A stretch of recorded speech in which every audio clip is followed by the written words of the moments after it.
Hi guys, welcome to another episode of the world famous podcast, Beating the Press. We've been going for over 2.5 years now. We're going strong. My name's Ty. We've got Chris with us as well, who's my wonderful co-host. Has managed to stick by me for 2.5 years. We're still going. So with today being 1st of September, we have decided to have a bit of a recap of this summer's transfer window. Premier League has nearly spent £2 billion in this transfer window alone. If we just let that settle in and just sort of think of the amount of money that is being spent now. We talk about cost of living crisis. We talk about all these affect football. No, it doesn't. It does not affect football. You took a look at all these leagues. Nottingham Forest, I think, have spent more than Bayern Munich and some of the combined big clubs in Europe. It's just absolutely ridiculous. But anyway, today's podcast is going to be us talking about the transfer window, focus on predominantly the Premier League. We might touch on some of the European stuff. For our newer viewers and listeners, thanks for joining us. If you like football, that's pretty much all we talk about. Like, subscribe, share, all that fancy jazz that that everyone asks for. We will appreciate it.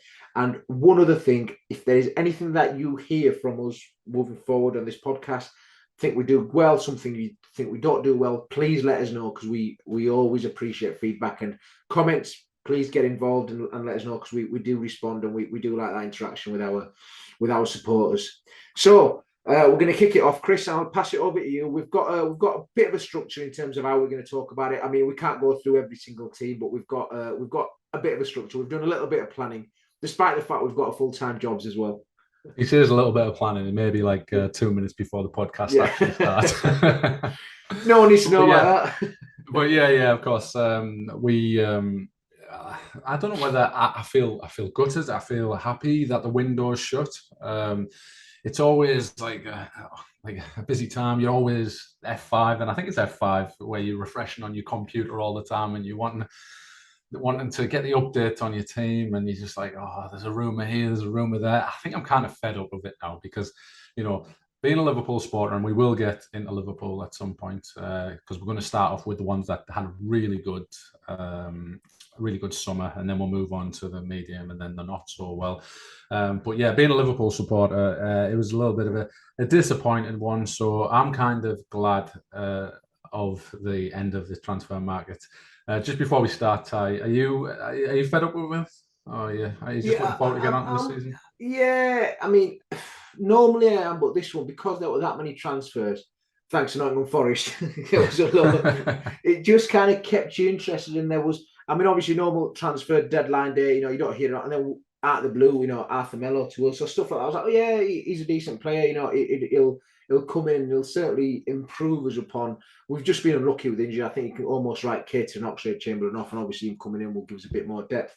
But no, I think it was a good one. I think there was a lot of stuff done before, yesterday and the day before, but I felt it was the first time in a long time where a lot of stuff happened on the day. And it went all the way up until sort of 11 o'clock. But no, I thought it was one of the more exciting windows, and that's obviously being shown with the near £2 billion being spent by the Premier League clubs.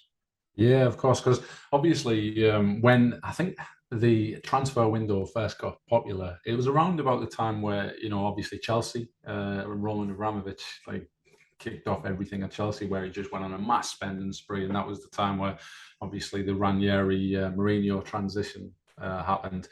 And now this window reminded me of that one, where it just kicked everything off, because just everybody was going out and doing stuff. So what we're going to do is we're going to briefly go through the best performers, we're going to say, and then at the end of the best performers, we just want to maybe pick our standout from those clubs. So first and foremost, we're going to start with Manchester City.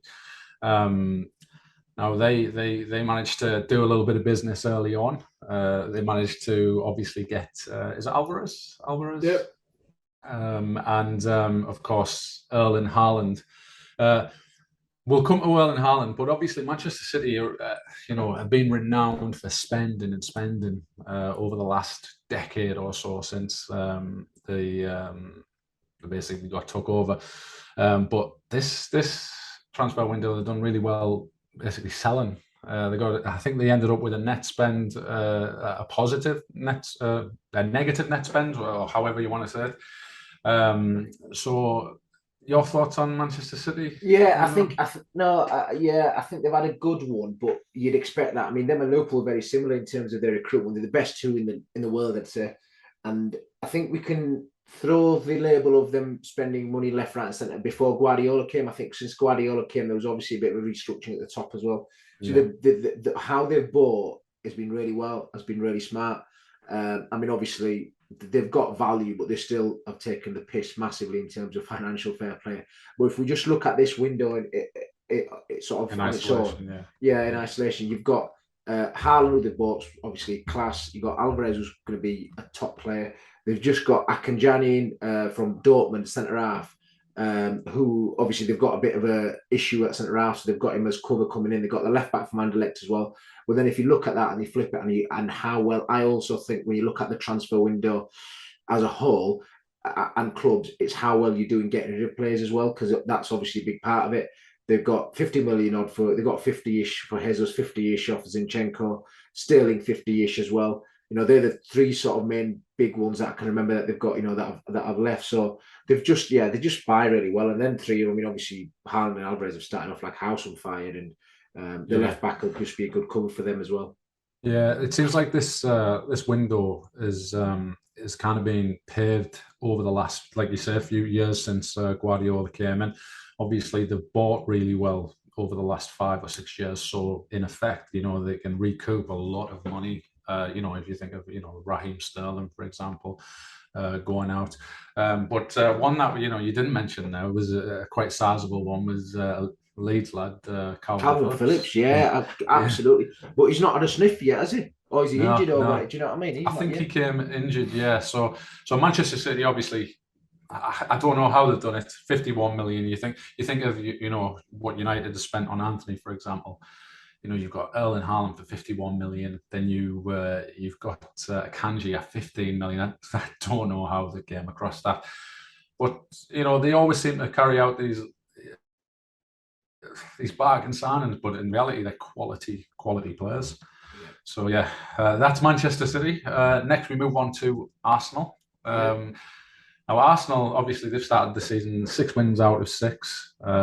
By any account, it doesn't even matter who you play. 6 wins in a row in the Premier League is special for anyone, especially a team that didn't actually finish outside. Is it 5 wins in a row? I think it's 5 wins in a row. Well, yeah, 5 or 6. Yeah, you can correct that. Yeah. But so like, you know, their window. You know, the biggest sign, obviously, the biggest impact is Gabriel Jesus, who kind of spearheads their attack. What do you think of their signings and Gabriel? They've bought players that are winners. You know, and I think part of the problem with Arsenal previous years is they've bought good players, but they don't have the mentality. There's obviously, you know, talent and mentality. You know, that obviously you need both of them to be really successful in the league. They've bought Zinchenko, who's obviously a good left back, but I still think Tierney's probably better. Zinchenko can obviously play in midfield as well. They bought Vieira from Portugal. They've got Saliba back, who's obviously their own player, but they've still got him back. I know they tried to get Douglas Luiz in as well, didn't they? But they obviously Villa decided to you know, basically tell them to piss off, despite their constant pestering and knocking on the door at 11:15. It's like, just go away, man. We don't want to know you. No means no. So yeah, I was just watching that. I was like 20 minutes, 22, 25. Just go to 40, man. Yeah, there was still late last night. I think he scored a corner, didn't he, against them, Douglas Luiz, and straight away that just like added a couple of million onto it. It was ridiculous, but yeah, I don't know what Villa were doing with that. I think he's got a year left on his contract. Maybe the situation that Villa were in is the reason why they didn't get the Douglas Luiz situation over the line, because 25 million for a player in his last year would have been, you know, easy to sell. I think that takes us quite nicely on to the next one. I'll ask you about the Villa one now. What do you think about their dealing? Because I think they've had a good one. I know they've not had a good start, but I think in terms of players bringing them in, they've been really unlucky with Diego Carlos getting injured, because he was obviously going to be the main centre half, but him getting injured, and I think he's out for the season, which is just massively bad luck. What are your thoughts on their window? Yeah, so I like you. I think they've had a good window.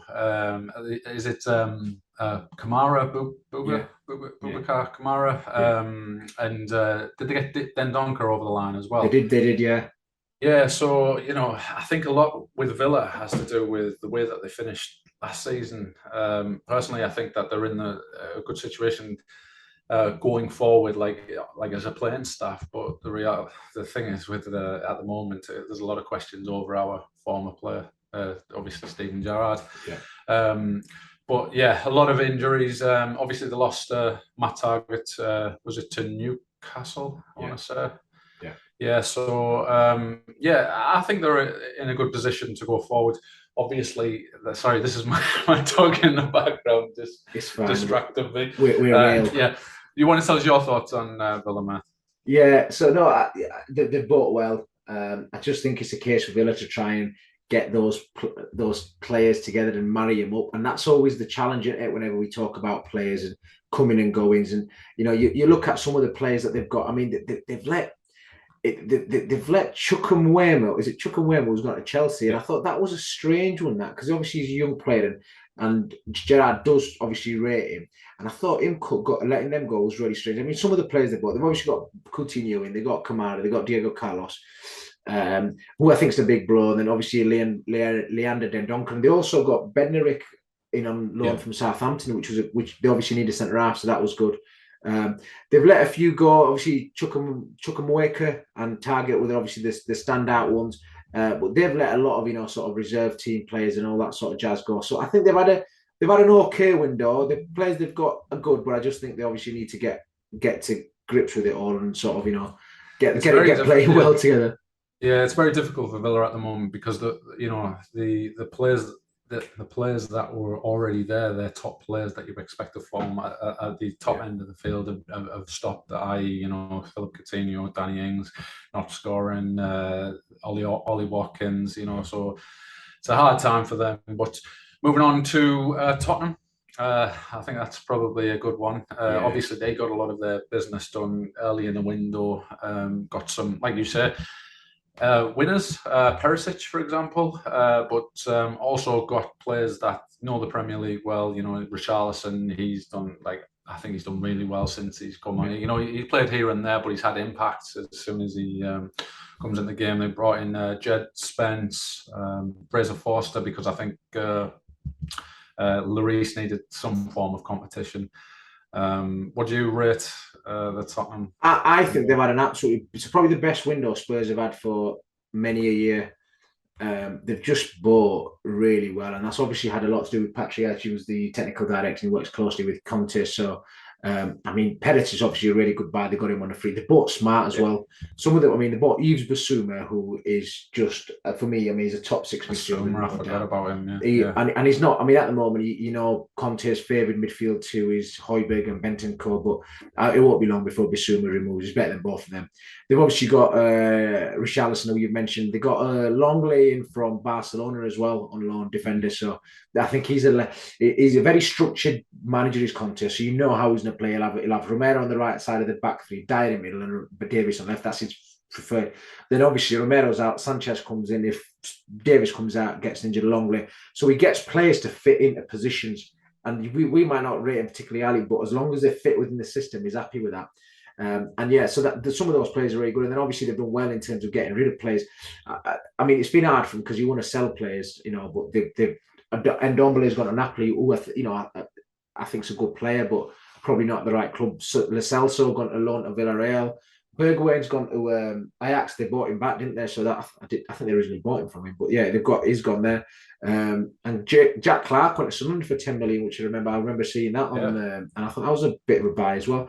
But overall, they've just topped up really well, and that obviously just plays down massively with who the manager is as well.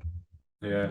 Next, we move on to probably the surprise of the transfer window. Someone who decided to, remember when you used to play Football Manager and then you kind of played two I know what you're going to managers at say the before you same even time. mention it. Yeah, two managers at the same time, and you just used to sell all the players to one, and then you'd have an unlimited budget. Well, Nottingham Forest. I'm just going to reel off a few of the names for you, and I want you to rate their transfer window.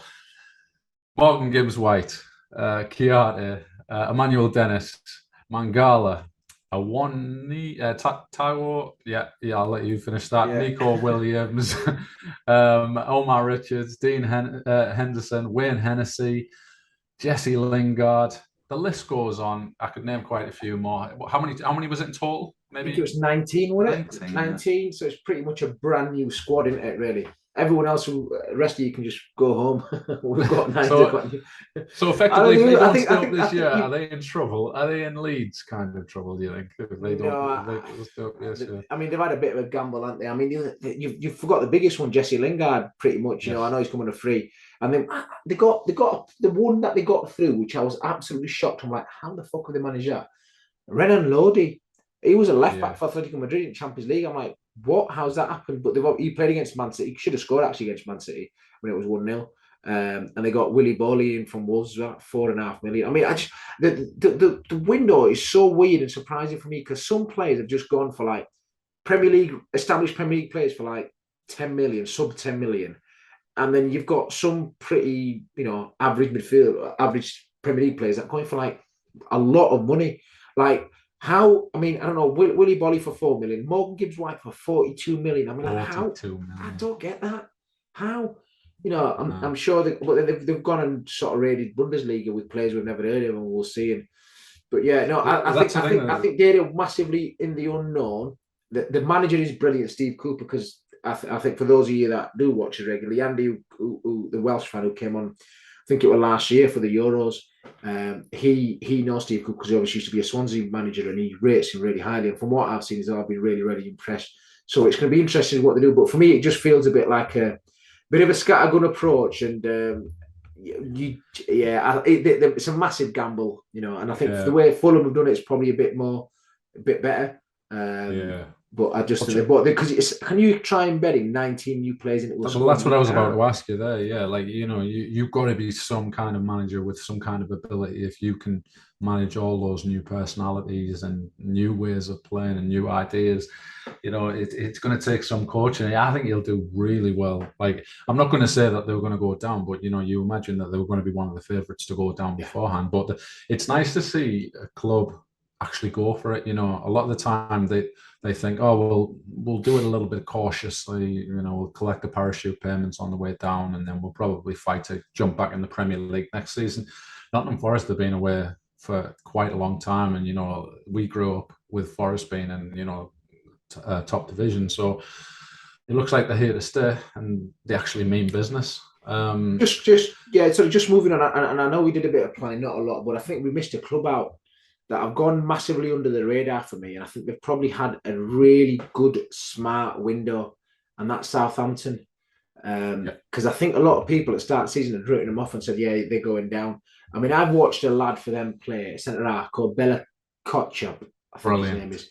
He has been absolutely phenomenal. He played against Man United. He was the best centre-half on the pitch. He played against Man City, Chelsea, top notch. And I'm just watching, I'm like, 9.5 million. I said, give it a year. He'll be going for about 40 million at least. Do you know what I mean? He's one of those players that if you sort of can pick a typical perfect Southampton player, it's one of them. Pick one for fairly cheap. I know 10 million is not cheap, but in footballing terms it is. Pick a player for about 10 million, keep him for a couple of years, sell him on for 70 million. And he seems to me he's going to be a future superstar. I mean, he's a German under 21 international anyway, but he's been brilliant. They got Lavia as well from Man City. He obviously scored against Arsenal. I watched the man game against Man United. He was brilliant again. Joe Aribo from Rangers. I was so surprised to see that Aribo, that Aribo sign, because I remember him standing out last year for Rangers, and I was surprised at that signing. But it does seem like they've got quite a few like astute signings. I don't know if you remember when we done the Premier League predictions. I had the two South Coast clubs going down. I don't know.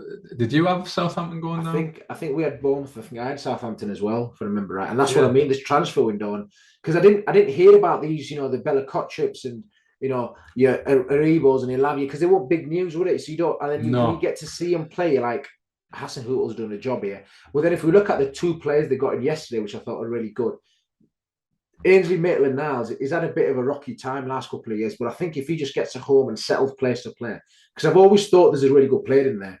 Yeah. They've obviously got him on, and the other guy they got is Coletta Kark from Marseille, centre half. Again, I think they could cover because I think obviously Salise and Bella Kotchup, that's their back two, that's the centre half pairing. But to have obviously need a bit of backup to centre half. I know I've probably gone a bit left field with this, in terms of we didn't really have Southampton, but I just thought I was thinking No, like you make a good point because Southampton have obviously, got a really good window. Yeah, obviously when we're doing this, we have like a little bit of information. We look into the Sky Sports website, and as you look through Southampton signings, you have a link to each player's, the stories to each player. So, for example, if Koulibaly signs, you'll have the original story to it. On the Sky Sports websites, there's literally no links to Southampton players, so it shows that they've not really run the stories on them. So, again, like you said, they've went really well under the market. And that actually takes us nicely onto Koulibaly's new club, Chelsea. So Chelsea have obviously been very big. I think they were the biggest spenders by quite a bit of distance. Mark Cucurella, Raheem Sterling, Koulibaly, Chuck. I'm going to let you say that, Chukum. Chukwuemeka, I don't get that transfer because he ain't going to start. You can send him out on loan, but that's Fofana for 75 million. Aubameyang, which is going to be an interesting one, and Zakaria.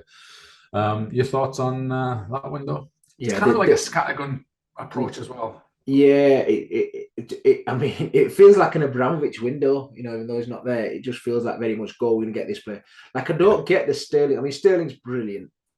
I don't get buying another player and I didn't get the one when they were after Anthony Gordon. It's like, Pulisic is better than him, Mount's better than him, Sterling's better than him, Ziyech is better than him. Where are you going to play him? Do you know what I mean? So Cucurella, obviously, that was more driven by the fact Marcus Alonso was going. Ben Chilwell's fab. I don't, do you really need, but they've got Cucurella. I suppose you can play left side of a back three. Koulibaly is going to be a top centre half. He might have, it's the bedding in process at the moment. I think Chelsea, obviously, these players will make a huge difference. Wesley Fofana coming in as well. 75 minutes, slightly in the top heavy side, but. We all know how good a player. The fact he's young as well. There's that resale value for it.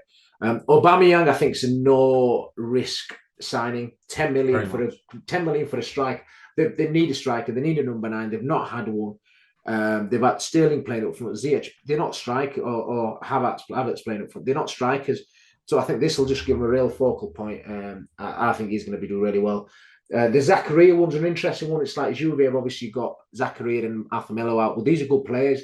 It's just Maximiliano Allegri has a certain way of playing where the midfield, they just don't fit into the way he wants them to play. Doesn't make them bad players. Well, Zakaria, they got him from Bundesliga. Was it Wolfsburg? I'm thinking, maybe not. Last year, I think it was. And so it's probably just not worked out for him. But getting him in gives him that cover in midfield as well. But then they've done well in terms of getting rid of players as well. So if you look at Emerson's gone to West Ham for 15. Timo Werner's gone back to Leipzig for 25, and then there's obviously players they got rid of the wage bill as well. Christensen and Rudiger have gone for frees. Lukaku, So it's not completely mad. It's fairly mad, but not completely mad. I'd say. I think they've had a decent window, and it'll obviously. I think the issue with them is at the moment Tuchel. You're seeing a different side to Tuchel, and there's a bit more of an edge to him. So I don't know how he's. We've always since he's been there, it's all been pretty good. So this is going to be interesting to see how he seems very happy that Aubameyang's with him. He says that he's a different character, and obviously players react different to different managers. They've got a good relationship, haven't they, them too? Yeah, Arteta seems to want to make an example of Aubameyang, but Tuchel seems to kind of son him, take him under his wing, kind of thing. I think that should be good for them. Moving on to Newcastle. If ever there was an award for probably solid signings of the summer, it probably goes to Newcastle. They brought in Matt Targett. I think that was quite early on. Nick Pope, Sven Botman, Charlie MacArthur, and Alexander Isak. Whoever he is, he's a pain in the ass because he had a banging goal against Liverpool. I'll tell you what. What a performance that was. The players they've got, they already sort of, like you said, the good steady Eddie, the good players. He's building a good solid base. They're going through it. They're approaching it a different way than Man City did when they first came across all the money, not buying Robinhos and stuff, buying players that they can actually trust. Alexander Isak is a top top player. And if anyone had any doubts, watch the performance against Liverpool, and he was just brilliant. Do you know what I mean? So yeah, no, I thought that was brilliant. Yeah. So next, we've got Everton. A lot of the headlines were based around the young lad Anthony Gordon, obviously going, but in the end, they actually managed to keep him. You called out Everton having a good window. Obviously, they brought in Tarkowski, Dwight McNeil, Maupay, Idrissa Gueye. I think they got over the line. Yeah. And the young lad from Manchester United, James Garner, right? Yeah. Yeah. So what impressed you most about the window? Just the players that they bought towards the end. I think it's quite solid now. They needed a striker, obviously backing up from Calvert-Lewin. So Maupay coming in really good. I also think the fact that they've got Richarlison obviously wanted to go, so they got 60 million in for him. They'd obviously they've got to be a bit more careful with how they buy and sell. So yeah, no, I think Everton have done well. I think you could probably put Man U and Leeds in that same bracket as well. They've done well. I think Man United have overpaid, but Man United always overpay. Again, I think there's question marks on Anthony. There's been quite a few failures coming from Holland, and the Man United have had quite a few failures for big money signings recently. So, namely Lukaku, Pogba, Maguire. So there's that pressure on him, and Anthony he is that unknown. We'll see what he does in the league. Yeah. What about you? Thoughts? We'll just move on to the sort of ones who we think we've had a bit of an average transfer window.